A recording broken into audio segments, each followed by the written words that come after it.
Buenos días, muchachos, señoritas. Bueno, puede ser buenos días, buenas tardes, buenas noches, a la hora que estén viendo este video, esta cápsula. La idea de esta cápsula principalmente es repasar algunos conceptos fundamentales del control eléctrico y que ustedes expresaron a través de un mapa conceptual que yo les solicité hace ya bastante tiempo atrás. Algunos estudiantes enviaron el mapa, otros todavía no han enviado el mapa y son las personas que lo van a enviar en forma atrasada. Eh, Cuando ustedes vean este video, espero que ya me hayan enviado ese mapa. Tienen plazo hasta el 5 de mayo. Entonces la idea de este video es hacer una retroalimentación respecto del mapa.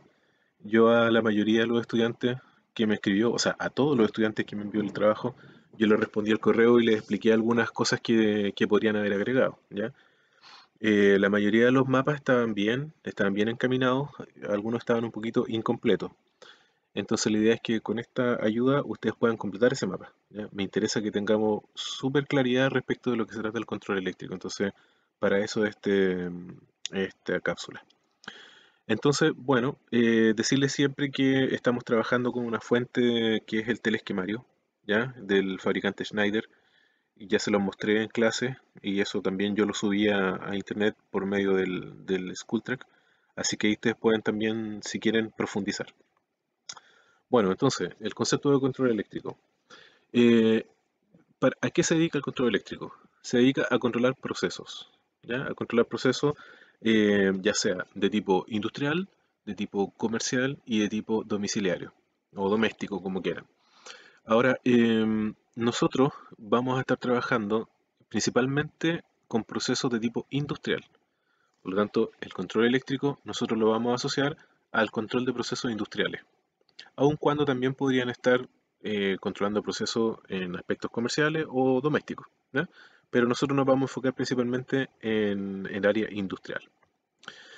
Ahora, cuando hablamos del concepto de controlar o cuando hablamos del concepto de control, la pregunta es, ¿qué es lo que quiero controlar?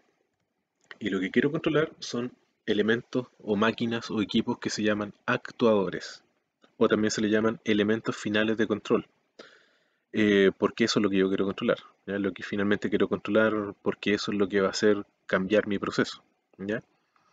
Entonces, cuando nosotros hablamos de proceso, hablamos de algo grande, donde influyen máquinas, equipos, instrumentos de medición, un millón de cosas.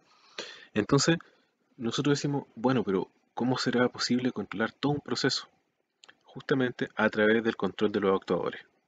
Entonces, el actuador va a estar asociado a una variable del proceso, ¿ya? Entonces, por ejemplo, si nuestro actuador es una luminaria, entonces nuestra variable de proceso es potencia lumínica.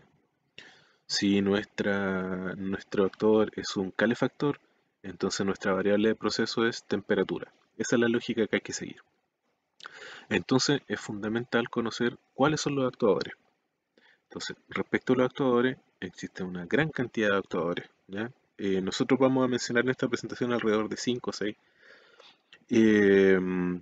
Y como ya lo dijimos, vamos a profundizar en uno en particular en fechas posteriores, ¿ya? Que tiene que ver con el motor eléctrico.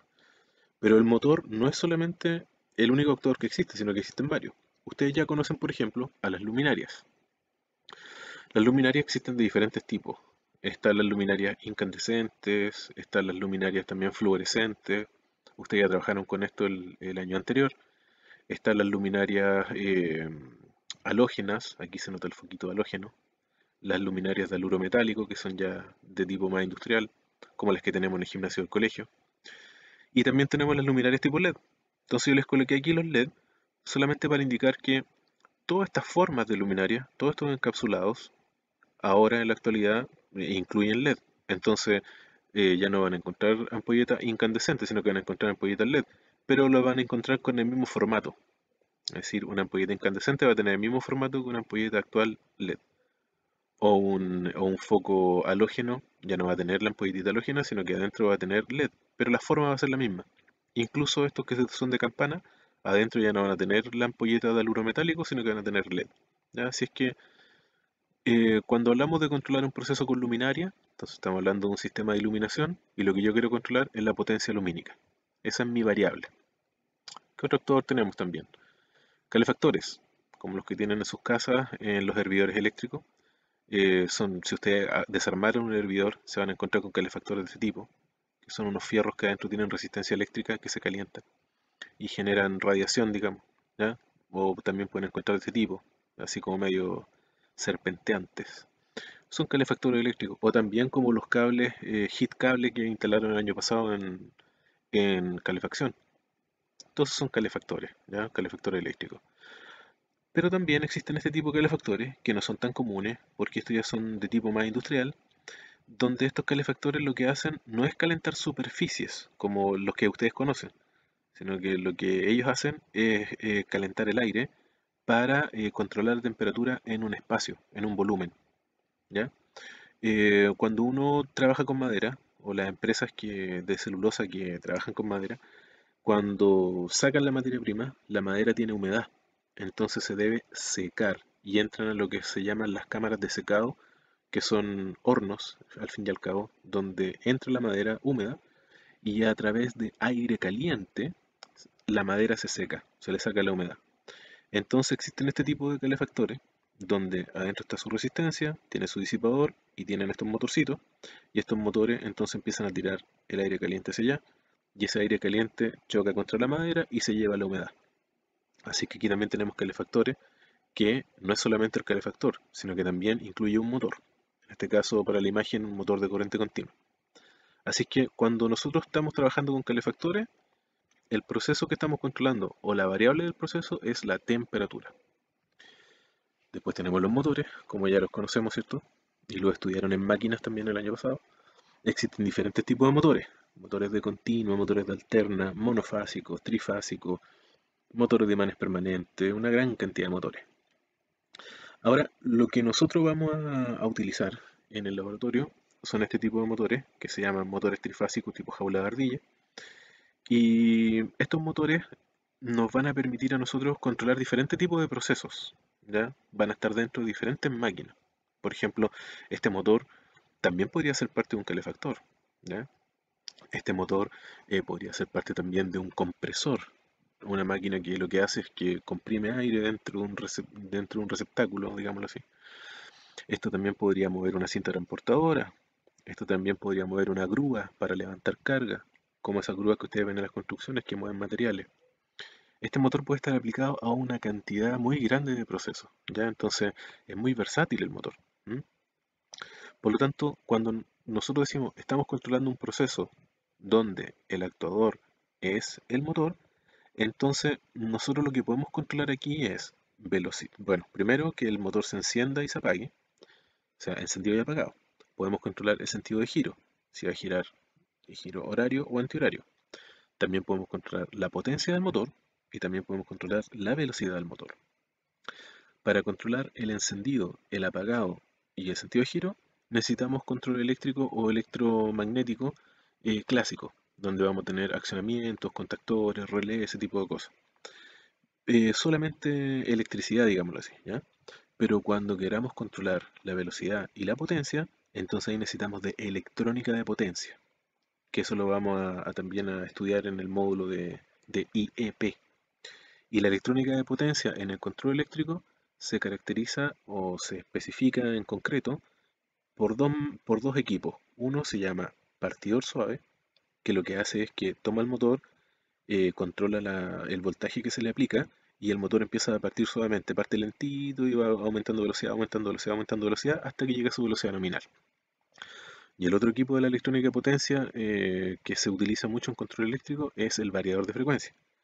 Y el variador de frecuencia también puede hacer que el motor parta lento hasta que llegue a un valor y podemos nosotros controlar a qué velocidad va a girar el motor y también podemos controlar con qué torque va a girar el motor, ¿ya? Porque supongamos que este motor pueda mover 100 kilos, con su potencia máxima mueve 100 kilos, estoy dando un ejemplo. Y si yo quiero mover 10 kilos, la consulta es ¿para qué le voy a entregar toda la potencia? Si yo le entrego toda la potencia, muevo 100 kilos. Y si yo quiero mover 10 kilos, entonces no le entrego el 100% de potencia, le entrego el 10% de potencia. Eso lo puede hacer un variador de frecuencia, ¿ya? Así que los variadores de frecuencia son ultra mega populares a nivel industrial, porque nos permiten también ahorrar energía, ¿ya? Así que afortunadamente nosotros tenemos buenos variadores de frecuencia en el laboratorio, así que también van a aprender a operar eso, que es parte de la electrónica de potencia, pero aplicada al control eléctrico. ¿Qué más actuadores? Bueno, también tenemos actuadores como son las válvulas o las electroválvulas, que son verdaderas llaves de paso, digámoslo así, para controlar el fluido.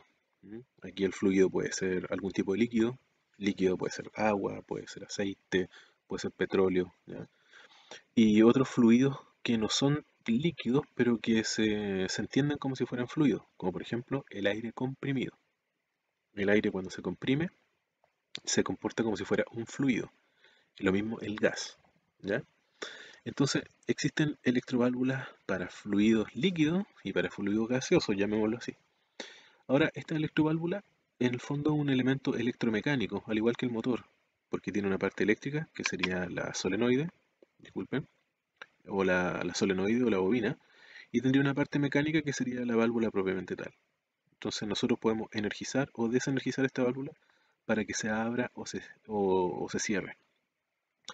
Así que también esto sería un elemento final de control. ¿Qué proceso o qué variable de proceso estaría controlando con la electroválvula? El control de flujo o la variable flujo. Porque aquí, si entra un líquido, nosotros podemos controlar la salida de la válvula, que salga o que no salga flujo.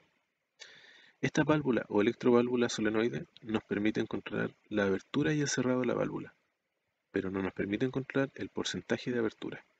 O sea, con este tipo de válvula nosotros podemos decir que la válvula está abierta o cerrada, pero no podemos decir que esté 80% abierta, 50% abierta, 20% abierta, no se puede hacer, ¿ya? Ese tipo de válvulas que funcionan con porcentaje son mucho más complejas que esta, ¿ya? El tema de las válvulas, al igual que los motores, los calefactores y las luminarias, es un mundo completo. Entonces, entrar a estudiar la válvula requeriríamos un curso completo, así como el de máquina eléctrica para los motores y transformadores y generadores, tendríamos que tener uno para las válvulas.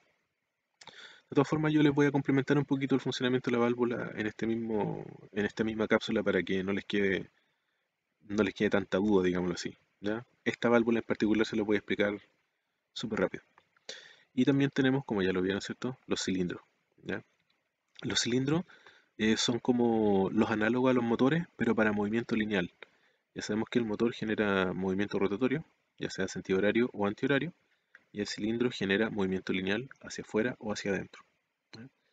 Estos cilindros, como muchos de ustedes lo saben porque algunos tienen que haber visitado las fuentes de información que yo dejé, estos cilindros pertenecen al área de la neumática y de la hidráulica. Hay cilindros neumáticos cuando se controlan por aire comprimido y cilindros hidráulicos cuando se controlan por algún tipo de fluido, normalmente aceite. Entonces, la pregunta es, ¿por qué entonces son parte del control eléctrico? ¿Por qué se considera como un actuador del control eléctrico? Porque este cilindro necesita de algún tipo de electroválvula que permita controlar la entrada o la salida de fluido, ya sea aire o sea algún tipo de líquido, digámoslo así. Entonces, como este cilindro necesita de esta electroválvula para operar, también se considera como un actuador del control eléctrico, ¿ya?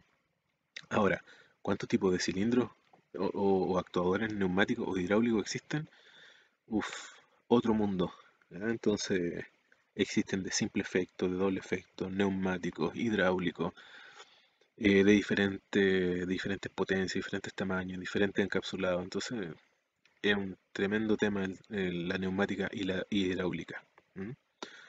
Pero igual les voy a explicar un poquito el tema del cilindro para que se entienda cómo funciona. Bueno, entonces el control eléctrico controla procesos industriales, comerciales, domésticos por medio de los actuadores. ¿Qué tipo de actuadores? Como los que tenemos acá. En rojo coloqué estos, motores, válvulas y cilindros, porque esto se asocia más a procesos de tipo industrial. Aun cuando este tipo de calefactores también va a estar en la industria, los calefactores industriales normalmente son de tipo flama, ya, generan llamas, ¿ya? Entonces no los coloqué aquí porque sería un poco más complejo explicarle cómo funciona eso, pero esto sí lo pueden entender. Entonces este tipo de calefactor, como el que estoy indicando acá, sí podría ser parte de un proceso industrial, ¿ya? Pero normalmente no son tanto de este tipo, sino que son más del tipo flama, que generan llamas. Lo que sí es que a nivel comercial existe mucho este tipo de calefactores, ¿ya? Bueno, y las luminarias, que también podrían estar dentro de la industria, ¿cierto? Pero normalmente las asociamos con los procesos domésticos. Ahora, encender las ampollitas de la casa, claro, doméstico. Pero si yo quiero encender la luminaria del alumbrado público de una ciudad, entonces ya estamos hablando de un proceso tipo industrial. Y ahí va a entrar el control eléctrico, va a entrar electrónica de potencia, va a entrar de todo. Así es que, aunque las luminarias las asociamos más a los procesos domésticos, también pueden ser consideradas como actuadores de tipo industrial. Resumen. Bueno, respecto de los circuitos, en el control eléctrico podemos definir que existen diferentes tipos de control. Control manual, control semiautomático y control automático. Como muchos lo dijeron en sus mapas conceptuales, el control manual requiere de la acción de un operario para controlar el proceso. Es decir, el proceso se controla con un circuito de control eléctrico, pero que es operado por una persona. Circuito semiautomático controla el proceso y lo hace a través de la acción de un operario, pero hay otra parte del circuito que lo hace de manera automática. Es decir, el proceso se controla de forma semiautomática, que hay un operario y también el circuito propiamente tal toma su propia decisión a partir de la lógica cableada que nosotros conectemos. Y también están los circuitos automáticos que controlan el proceso sin la necesidad de un operario. ¿Ya? Entonces, el control eléctrico tiene eh, acción manual, un circuito de acción semiautomática y circuito de acción automática. En los circuitos automáticos, el operario interviene principalmente en lo que es energizar, desenergizar el circuito y si es que hay alguna falla. Si es que hay algún accidente, el operario normalmente puede detener el proceso para que la falla o el accidente no siga ocurriendo. Pero los circuitos automáticos hay que tener cuidado porque es el circuito el que toma acción sobre el proceso. O sea, el circuito lo controla. ¿Ya? Aquí hablamos ya de automatismo. Y cuando hablamos de automatismo, cuando hablamos de circuito automático, ahí entramos a otra área que se llama la automatización industrial, que es lo que vamos a ver en el módulo de AI, evidentemente automatización industrial. Pero el control eléctrico también nos permite hacer automatización, ¿ya? Sin la necesidad de controladores lógicos programables, que es lo que se ve en automatización industrial, ¿ya? Así que el control eléctrico, como se dan cuenta, involucra tanto lo que es el control eléctrico propiamente tal o electromagnético, a través de contactores, pulsadores, todo ese tipo de cosas. Incluye también lo que es la electrónica de potencia y también incluye, por supuesto, lo que es la automatización industrial. ¿Ya? Así que eso es sumamente interesante del control eléctrico. Bueno, ¿qué otra cosa más podemos decir del control eléctrico? Que estas metodologías de trabajo o estos tipos de acción, acción manual, semi y automática, siempre van a estar formados por subcircuitos. Y es aquí donde algunos dejaron algunos subcircuitos afuera. ¿Cuáles son estos subcircuitos? El de fuerza, control y señalización. A la mayoría se le olvidó el de señalización. Bueno, entonces podemos decir que todos los circuitos de control eléctrico o todos los sistemas de control eléctrico manuales tienen un circuito de fuerza, un circuito de control y un circuito de señalización. Todos los sistemas semiautomáticos tienen fuerza, control, señalización. Y todos los sistemas automáticos también tienen fuerza, control y señalización. Ahora, la forma en que se arman los circuitos de fuerza, control y señalización son distintas para los distintos tipos de circuitos, ya sea manual, semi o automático. ¿Ya? Pero todos tienen estos tres, todos tienen que tener los tres. ¿Ya? Eso es lo importante. Ahora, ¿cómo reconozco a los circuitos, ya sea de fuerza, de control o señalización? Los reconozco por sus elementos. Entonces, el de fuerza es el más simple de reconocer porque ustedes tienen que buscar al actuador. Si es la luminaria, el calefactor, el motor, la válvula, el cilindro. Por ejemplo, en el caso nuestro motor. El motor, como se llama elemento final de control, es el último elemento hacia donde llega la energía. Por eso se llama aguas abajo. Entonces, ustedes encuentran el símbolo del motor y empiezan a caminar hacia la alimentación, que sería aguas arriba, y todo lo que esté entre el motor, que sería la carga, o el actuador, o el elemento final de control, todo lo que esté entre este elemento y la alimentación, todo lo que esté entre medio, es el circuito de fuerza. Muy fácil de reconocer. ¿Cómo reconocemos el circuito de control?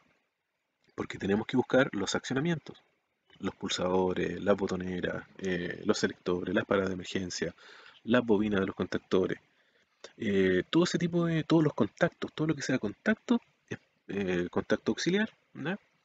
Eh, todo lo que sea accionamiento es parte del circuito de control. Hay una técnica que es como empírica, ¿ya? Que ustedes tienen que buscar, la técnica dice que busquen el símbolo de la bobina del contactor que controla el motor. El símbolo de la bobina del contactor que controla al motor. Encontrando el símbolo de la bobina, que va a ser lo que está aguas abajo, ustedes empiezan a caminar hacia la alimentación y todo lo que está entre el símbolo de la bobina y la alimentación sería el circuito de control. Esa es una técnica empírica de encontrarlo, ¿ya? Pero lo que ustedes tienen que fijarse tiene que ver con los accionamientos.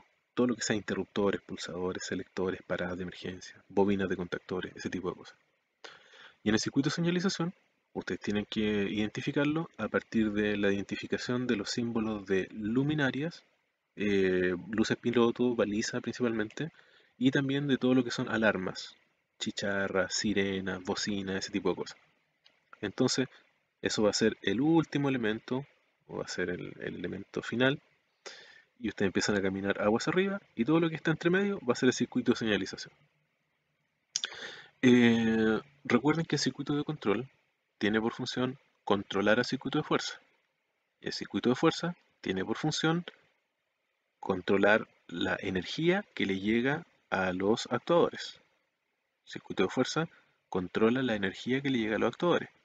Y el circuito de control a su vez controla al circuito de fuerza. Y el circuito de señalización no ejerce control, solo ejerce señalización respecto de cómo está operando el circuito. Si el motor está encendido, si el motor está apagado, si está en sentido horario, si está en sentido antihorario, ese tipo de cosas. Si hay energía presente en el tablero, si es que no hay energía, señala. Si es que hay una alarma, si es que hay un accidente, te genera una chicharra, ese tipo de cosas. Pero la señalización no ejerce control sobre nada. Lo único que hace es que nos indica qué es lo que está pasando en los circuitos. Eso en resumen respecto a lo que es el control eléctrico. Así que, eh, para que lo tengan en cuenta, para que vayan completando sus mapitas, ¿ya? Ahora, respecto a las válvulas, les voy a explicar a través de una válvula normalmente cerrada o una electroválvula, también llamada válvula de solenoide. Bueno, aquí tenemos una válvula normal cerrada que funciona de manera contraria a lo que sería un contacto normal cerrado. Cuando un contacto está normal cerrado, deja pasar corriente. Cuando una electroválvula está normal cerrada, entonces no deja pasar fluido, impide el paso del fluido, como está aquí, ¿ya? Entonces aquí se ve el corte transversal de la válvula y se ve que aquí está la bobina encerrando al electroimán, digamos, al fierrito este. Entonces, en una electroválvula NC, cuando no se energiza la bobina, es decir, cuando está desenergizada, la válvula está cerrada, impidiendo el flujo del líquido, o del fluido, mejor dicho, ¿ya? Cuando la válvula NC o la electroválvula se energiza, es decir, le colocan aquí energía, entonces la bobina genera reacción magnética en el electroimán y este fierrito se levanta. Entonces así, esta tapa que hay aquí, esta tapa queda suelta. Entonces, por presión del líquido, o del fluido, perdón, esta tapa se levanta y el fluido puede pasar hacia allá, hacia la segunda vía, hacia la salida. Entonces, ojo, que las válvulas de solenoide o las electroválvulas tienen dos características. Una característica eléctrica respecto del voltaje que se le aplica aquí, el voltaje aplicado, y tiene una característica de presión. Es decir, pongámosle que usted energiza la electroválvula para que se levante el fierrito y suelte la tapa y el líquido o el fluido pueda pasar. Pero si el fluido tiene una presión muy baja, no va a ser capaz de vencer la resistencia mecánica de la tapa. Entonces, aun cuando energicen la válvula, el líquido o el fluido no va a pasar. Es por eso que el fluido tiene que cumplir con una característica de presión. ¿Cómo sé la presión que necesita la válvula o la electroválvula? Porque el manual te lo va a decir. En términos sencillos, entonces, una electroválvula, aquí está la parte eléctrica, digamos, y aquí estaría la parte mecánica. Una electroválvula es un elemento electromecánico. Una electroválvula NC, cuando está desenergizada, impide el flujo, y cuando está energizada, permite el flujo. Simple, un elemento muy simple. Tenemos de estas válvulas en el laboratorio, así que ahí las podemos operar.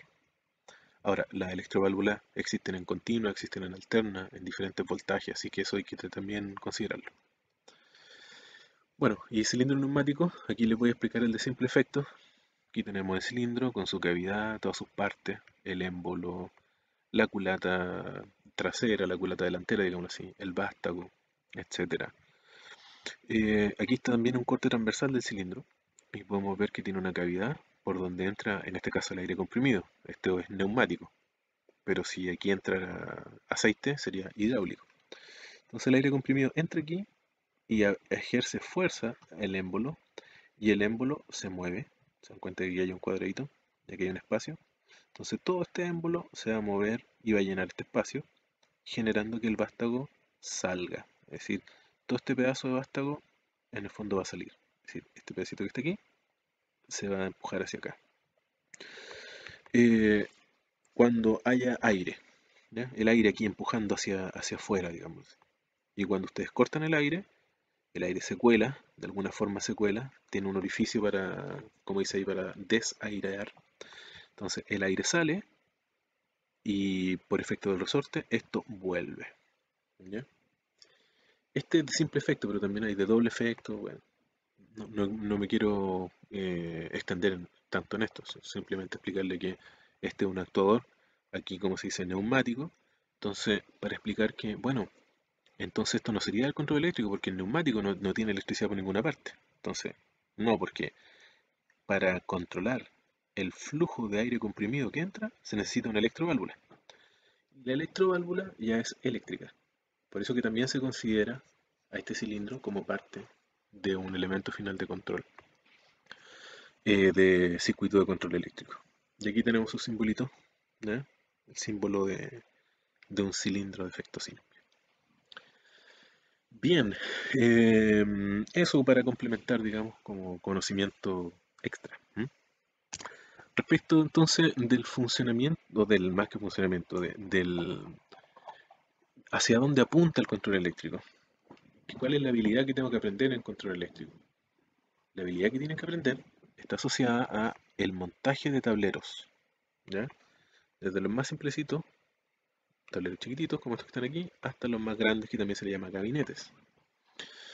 Entonces, nosotros vamos a trabajar con la finalidad de que ustedes aprendan a montar tableros eléctricos, ¿ya? A construir esos tableros.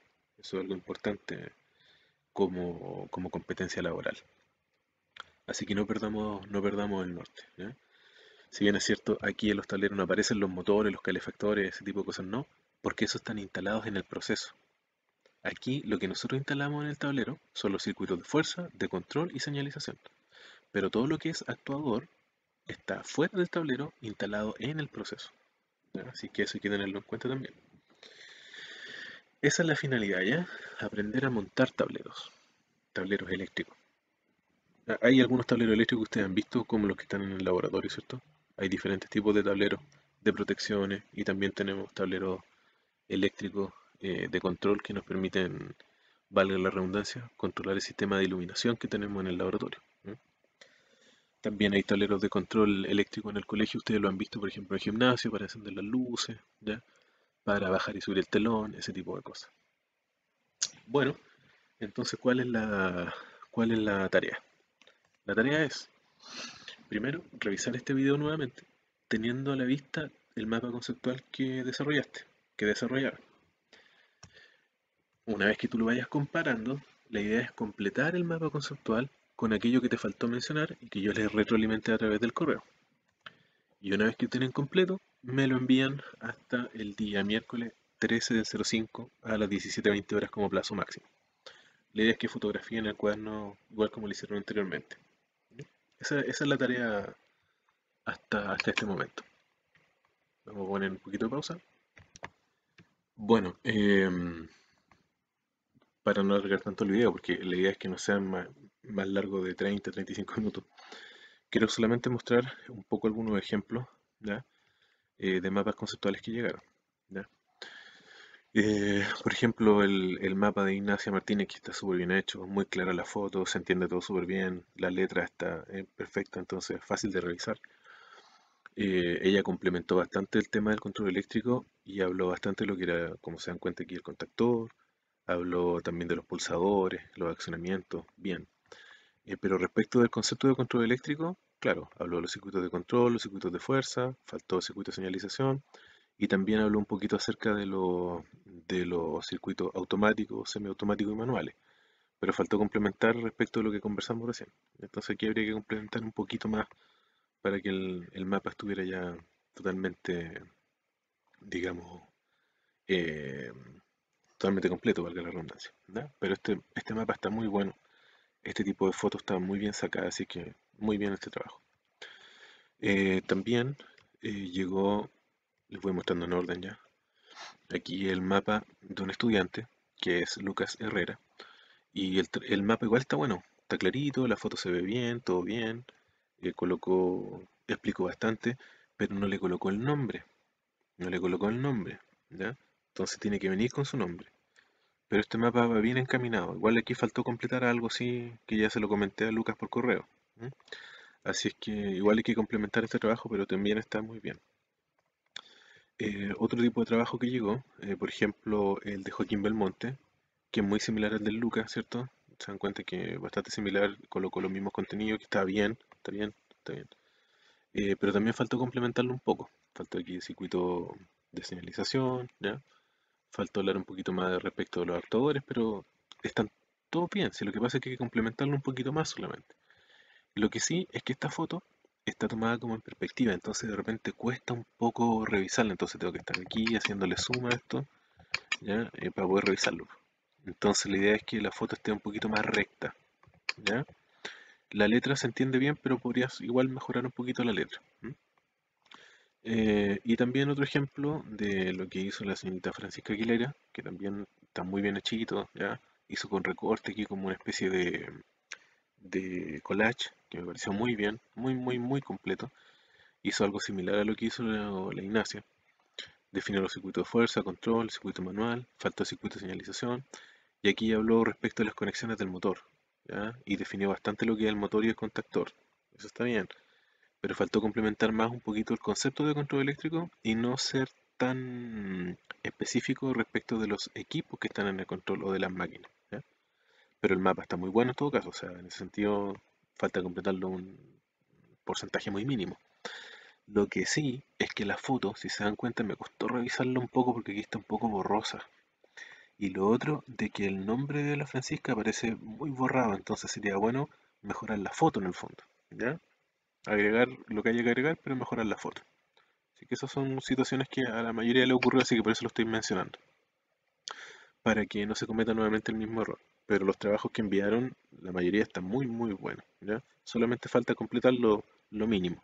Entonces quiero que cerremos bien ese tema para después seguir avanzando con lo que es CADESIMU, la simulación, ese tipo de cosas. Así es que, bueno, hasta aquí la cápsula, muchachos. Espero que no se hayan cansado tanto. Recuerden las tareas. Cualquier duda o consulta me la hacen llegar directamente al correo. Pero por favor, empecemos a respetar las fechas para enviar los trabajos. Recuerden que, como les comenté, vamos a enviar menos tareas, así es que van a tener un poquito más de tiempo para realizar estas actividades. Eso, muchachos, que estén muy, pero muy bien.